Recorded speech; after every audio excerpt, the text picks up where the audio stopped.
Assalamualaikum warahmatullahi wabarakatuh. Salam guru penggerak. Perkenalkan, saya Haryati dari SMA Negeri 1 Lintaubo, calon guru penggerak angkatan 9 dari Kabupaten Tanah Datar. Pada kesempatan kali ini saya akan memaparkan kesimpulan dan refleksi dari pemikiran Ki Hajar Dewantara berkenaan dengan tugas koneksi antar materi modul 1.1.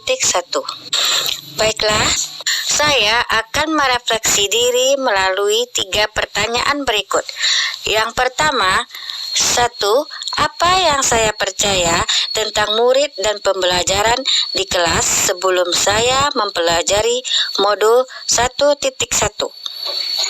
Yang kedua, apa yang berubah dari pemikiran atau perilaku saya setelah mempelajari modul ini? Lalu yang ketiga, apa yang dapat segera saya terapkan lebih baik agar kelas saya mencerminkan pemikiran Ki Hajar Dewantara? Baiklah Bapak Ibu semua, sebelum saya memaparkan berkenaan dengan materi modul 1.1 ini, saya beranggapan bahwa murid adalah seseorang yang dapat mengikuti apa yang diperintahkan oleh guru.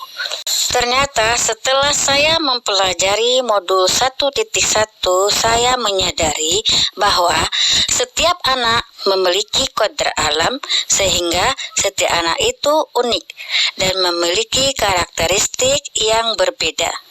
Murid memiliki bakatnya sendiri-sendiri sebagai objek dalam pembelajaran di kelas. Tugas seorang pendidik adalah menuntunnya agar ia dapat mengembangkan kodrat alam tersebut sesuai dengan kodrat zaman. Kemudian, sebelum saya mempelajari modul 1.1, saya beranggapan bahwa semua murid dapat mengikuti cara belajar yang dilakukan oleh guru, asal ia memperhatikan penjelasan guru dan rajin berlatih. Setelah mempelajari modul 1.1, saya sadar bahwa murid sebagai subjek pembelajaran, merekalah pemegang kendali pembelajaran. Pendidik harus memfasilitasi belajar peserta didik agar mereka dapat menjadi manusia yang seutuhnya. Kemudian, sebelum saya mempelajari modul 1.1, saya beranggapan bahwa pembelajaran berpusat pada guru sebagai sumber ilmu.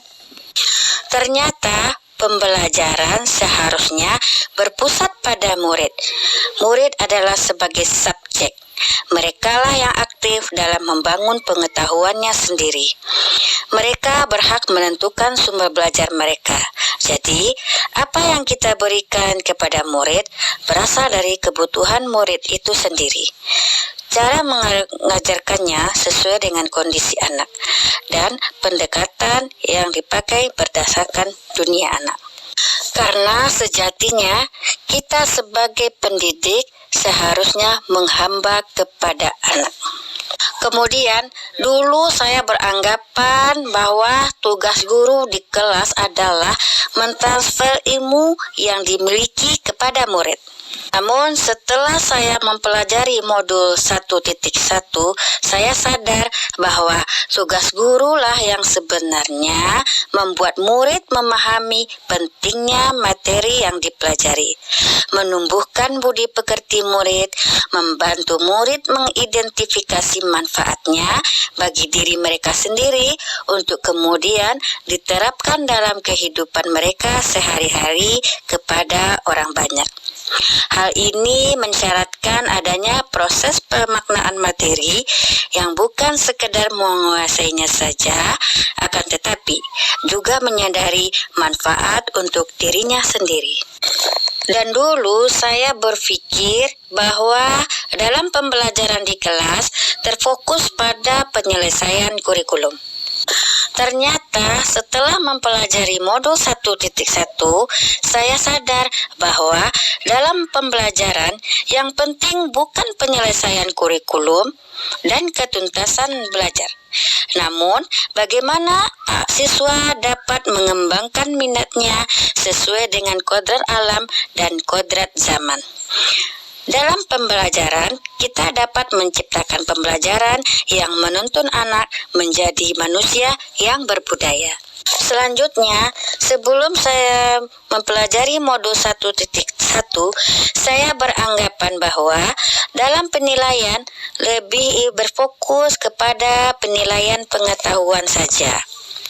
Nah, setelah mempelajari modul 1.1, akhirnya saya sadar bahwa dalam penilaian kita tidak boleh hanya menilai pengetahuan saja, tapi juga harus dapat menilai sikap dan keterampilan, karena ketiga penilaian ini merupakan satu kesatuan yang tidak dapat dipisahkan untuk dapat menentukan keberhasilan belajar murid. Untuk umpan baliknya juga khusus untuk pendidik adalah supaya dapat melakukan evaluasi diri atas pembelajaran yang sudah dilakukan. Selain itu, juga wajib menumbuhkan budi pekerti sesuai profil pelajar Pancasila. Nah, Bapak Guru hebat, itulah tadi penyampaian dari pemikiran saya sebelum dan sesudah mempelajari modul 1.1. Nah, Bapak Ibu sekalian, ini adalah pembelajaran yang saya lakukan sebelum mempelajari modul 1.1, yaitu metode pembelajaran yang saya berikan itu adalah metode ceramah, yang makna murid hanya mendengarkan dan diam saja. Nah, untuk itu, agar kelas saya mencerminkan pemikiran Ki Hajar Dewantara, penerapan yang segera akan saya lakukan di kelas antara lain sebagai berikut. Saya akan menerapkan pemikiran Ki Hajar Dewantara di kelas saya. Langkah pertama yang saya terapkan adalah membuat kesepakatan bersama tentang proses pembelajaran di kelas. Saya akan menampung masukan dan membuat kesepakatan bersama murid.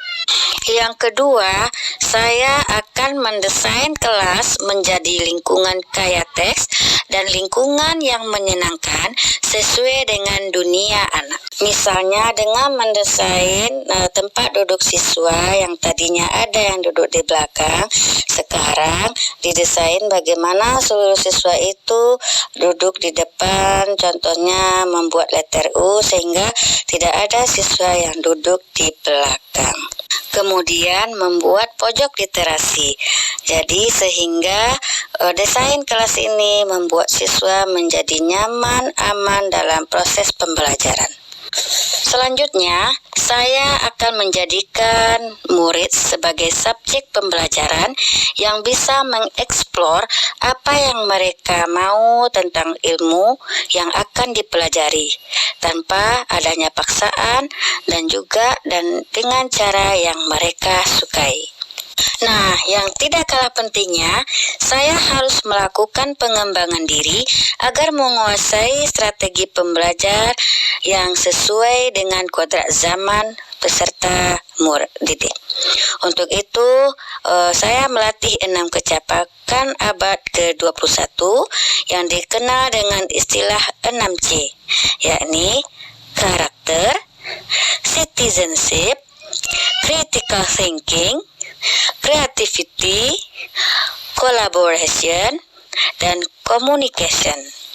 Sehingga pembelajaran yang saya terapkan di kelas dapat sesuai dengan kondisi saat ini atau sesuai dengan kodrat zaman. Selain itu, saya juga akan merancang pembelajaran yang interaktif dan menyenangkan, menerapkan merdeka belajar dan mengaitkan dengan penguatan profil pelajar Pancasila. Dan yang paling penting, tidak lagi menuntut murid, akan tetapi harus menuntut anak menuju tujuan hidup mereka dengan cara yang bahagia. Selain itu, sebagai wujud dari tujuan pendidikan yang utama adalah yaitu lahirnya anak tidak hanya berkompeten dalam segi akademik, tapi juga memiliki budi pekerti. Saya sebagai guru selain memberikan wejangan juga harus menjadi teladan bagi anak, karena sosok saya sebagai guru yang digugu dan ditiru. meneladani perilaku baik yang saya contohkan. Selain sebagai memotivasi anak agar berbudi pekerti, ini juga menjadi tantangan pribadi bagi saya bagaimana caranya agar saya bisa konsisten memberikan keteladanan yang baik. Yang terakhir, saya berharap saya bisa memaknai pemikiran Ki Hajar Dewantara berkenaan dengan ing ngarso sungtulodo, ing madio mangun karso, tuturi handayani. Dari depan, saya bisa memberi teladan kepada setiap anak murid saya.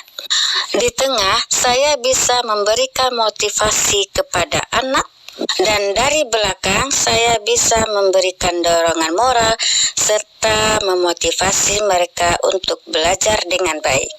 Bapak Ibu hebat, kesimpulan yang dapat saya sampaikan adalah bahwa dasar-dasar pemikiran dari Ki Hajar Dewantara harus segera kita terapkan dalam proses pembelajaran di kelas ataupun di sekolah.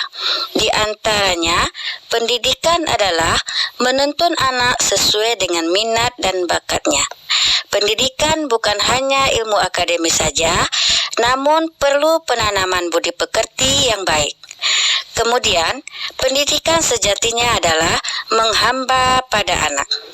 Jadi, demikianlah pemaparan saya tentang koneksi antar materi pemikiran filosofis Ki Hajar Dewantara. Saya mohon maaf jika dalam penyampaian banyak kesalahan. Salam dan bahagia. Assalamualaikum warahmatullahi wabarakatuh.